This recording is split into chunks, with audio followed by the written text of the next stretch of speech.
Opisyal ng binuksan sa publiko ang mas pinaganda at mas ligtas na Children's Park na matatagpuan sa tabi ng Isinggan Public Auditorium. Ang makabagong parke ay dinisenyo upang magbigay ng masayang karanasan para sa mga bata habang pinapanatili ang kanilang kaligtasan. Ang bagong parke ay nagtatampok ng mga modernong playground equipment na akma sa iba't ibang edad ng mga bata.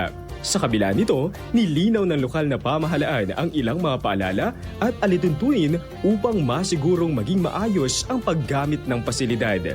Ayon sa mga playground rules, ang mga kagamitan ay may limitasyon sa bigat at edad at nilaan lamang para sa mga batang may edad na 12 taon pababa. Bukod dito, hindi pinahihintulutan ng mga bata na maglaro ng walang kasamang magulang o tagapag-alaga upang matiyak ang kanilang seguridad.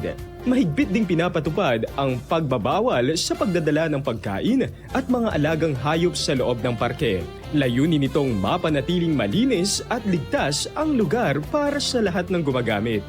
Ang mas pinagandang Children's Park ay inaasahang magiging paboritong pasyalan ng mga pamilya sa Isinggan. Hindi lamang ito nag-aalok ng lugar para sa kasiyahan, kundi itinataguyod din nito ang kalusugan at kaligtasan ng mga kabataan sa komunidad.